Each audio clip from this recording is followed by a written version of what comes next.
Hello again, Kalle Oaks here. We're at Winthrop High School, a Class C school, but we're here to talk Class B football, Week 1 of the 2011 season for Tailgate Talk. This is my partner in crime, Randy Whitehouse, and we are here to discuss probably the class that's arguably been faced with the greatest number of changes as far as teams coming in, teams going out, a new look on both sides. Talk a little bit about that, both East and West this year. Yeah, both sides certainly affected by all the upheaval in high school football this year. Of course, in Eastern Maine, all it talks about the additions in the class. Mount Blue and Brewer moving down from Class A, expected to contend for playoff spots right away. Mount Blue would have been one of the top teams in Eastern A this year. Now they're considered one of the favorites in Eastern B. And in Western B, I guess the biggest addition, of course, is Spruce Mountain, the combination of Jay and Livermore Falls, a much anticipated addition to Western B, although a little bit earlier than some people expected. Some people thought next year might be the time, but it's definitely going to make things a lot more interesting in both conferences. On the Pine Tree Conference side of things, a delicious rivalry potentially developing between Levitt and Mount Blue. They're so close geographically, but also this year on the field, they are definitely two of the three favorites in that conference. But first things first, they won't be playing each other for a while.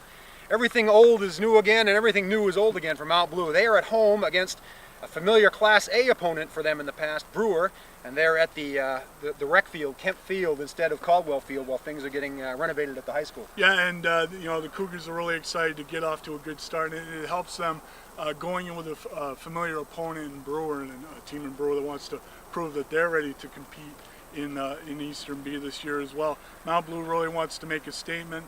They have 4 stars back on offense. They expect to have the typically prolific Cougar gun this year, but a lot of the excitement is on the defensive side of the football, with the secondary is a strength.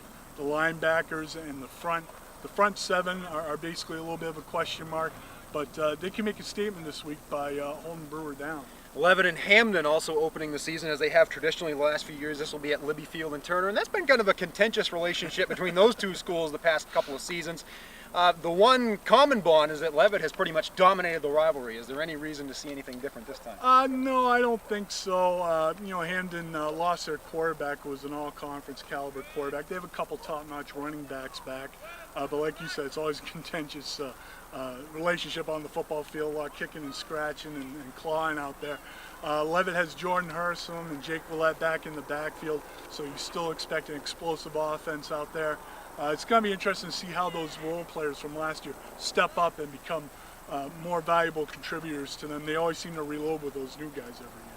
Turning to that new side of things and switching gears to the Campbell Conference in Western Maine, a couple of those schools we mentioned. Westbrook will be playing at Mountain Valley on Friday night, and Spruce Mountain in its first game as a consolidated high school will be at Greeley. Talk a little bit about those two matchups. Well, I think Greeley's a good test for Spruce Mountain to kick off their initial inaugural season here. Greeley, were they a playoff team last year? Weren't they a playoff team last year? A flip of a coin was all that pretty much decided that. So it's a good test for Spruce Mountain. It's going to be interesting to see how those guys have blended. They've gotten along together well off the field. It's a question of whether they've really meshed on the field at this point. It'll be interesting to see that. Mountain Valley, defending Class B champions, struggled a little bit in the preseason, and Jimmy Elwood said that they were focusing more on the offense this year. They expected the defense maybe not to pick up where they left off, but to still be a strong unit. They were focusing a lot on the offense in the preseason. It's going to be interesting to see, with all that turnover in that group, just how well they do. A lot of other schools would love to struggle the way Mountain Valley struggles, if you know what I mean. One other game to mention, Grayno Gloucester will be opening at Falmouth in Western B. The Patriots 0-9 last year. Second year under Coach Phil Preto, trying to build something there. We'll see how they fare this season. Until next time, Kalle Oaks, Randy Whitehouse, Tailgate Talk, sunjournal.com. Look for all the coverage in the printed version of the paper Thursday, Friday, Saturday, Sunday, and Monday even. And we'll check out our Class A and C previews as well. Until next time, see you on the sidelines.